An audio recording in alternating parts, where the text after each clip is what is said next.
In this video, we're going to talk about off-page SEO. I'm going to teach you some tips and tricks on how you can use it, but here's some of the things we're going to talk about in this video.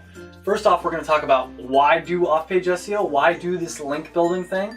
Then we're going to talk about a quick history lesson on SEO and link building, talk a quick history lesson about Google in general and why this whole thing's so important.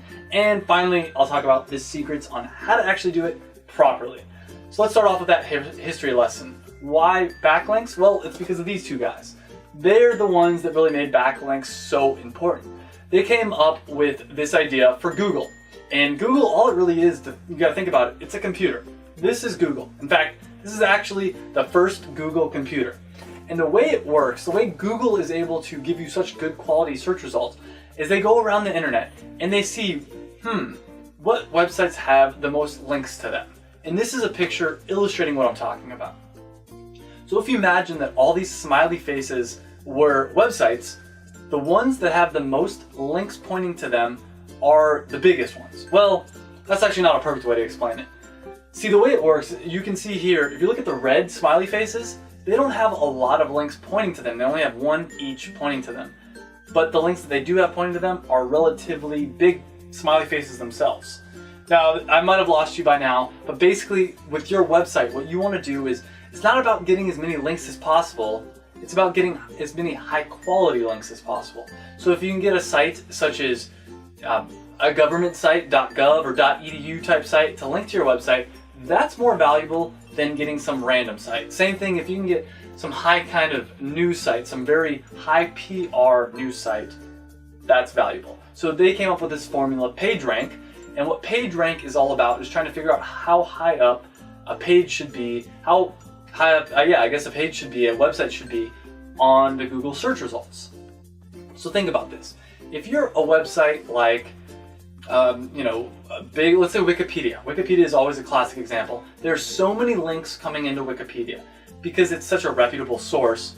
So what does Google do? Well, it ranks Wikipedia style pages higher up on Google than it does other ones. So here are some of my off-page SEO / backlink tactics. The first thing is, it really depends on what the site's about. So if you're getting a link from one site to your site, that website should be somewhat related. So my main e-commerce site is bdancer.com and we sell dance related stuff. So if I'm going to get a link from a site, that site better be dance related. I mean, it doesn't exclusively have to be, but it's more valuable if it is. So if I can get a dance blog to link to us, that's more valuable than if I can get, a random food blog to link to us. Another tip is the anchor text is very important. So if I can get a dance blog to give us a link, put a link to our website, and it says something such as dance shorts or dance clothing, that's really good. Because Google's going to read that anchor text and say, whatever this link points to must be related to dance pants or dance clothing, something like that. And it's going to, when someone searches for dance clothing or dance pants, it's going to put my website that had that link coming to it higher up in the results on Google.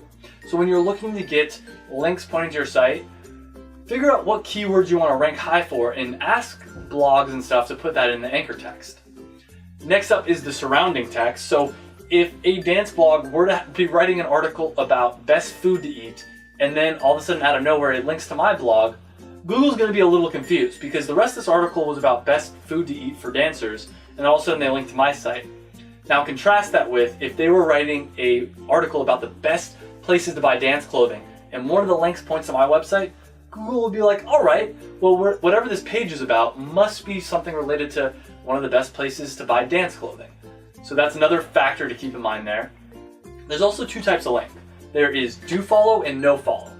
And a do follow link is the typical link that we all know about, but there's also such a thing as a no follow link, which if one website links to another website using a no follow link, that's telling Google, hey, I don't really trust this website. Don't give it any of that link juice. Don't give it any of that SEO juice that is so valuable. And you'll see this a lot of times in the comments. If you go to a blog and you leave a comment and you can add a URL, a lot of time that link will be a no follow link because as a blog owner, you don't know if the people commenting are just looking to put links to their blog or if they're actually putting quality links. So you're saying, hey Google, I don't trust these links. I'm not endorsing any of these links. And you want to make sure when you're getting links to your website that they're do follow and not no follow. On top of that, do not do these things. PBNs, don't do those, and any kind of black hat techniques, don't do those. So PBNs, for those of you that don't know, are basically people that own like 50 different blogs, and they make them, usually PBNs are specifically for getting links to website and doing, link building white or black hat techniques. And a lot of times if you hire an SEO person, they're going to do something kind of shady like this. And so make sure that they're not doing PBNs when you hire someone. But yeah, don't do that. And the reason is, I actually made this mistake. I hired someone to do some link building for me. They had a PBN, and my organic results, my organic traffic went from about 100 a day down to 25 a day. Like that. And it was because of the shady tactics. Google is smarter than you, me, or any other person that thinks that they can outsmart Google. And even if it works in the short term, it won't work long term, and it might come back to bite you. So stay away from any of those black hat techniques. And on top of that, if you enjoyed this video, click that subscribe button. If you want to get more videos on how to improve your e-commerce store, click subscribe, because I'm going to have a ton of more videos. I have a video come out every week. Click that button. But if you're looking for more advanced stuff, if you want some more advanced like online store help, check out my online store success pack up here. You can click up here and get that. I have checklists, I have marketing ideas, just a ton of great information all right up here. Last, if you have any questions or comments, leave it down below, especially if you have any e-commerce online store related questions. I answer every single one, so leave it down below and I'll make sure and answer you as soon as possible. Thanks for watching this video.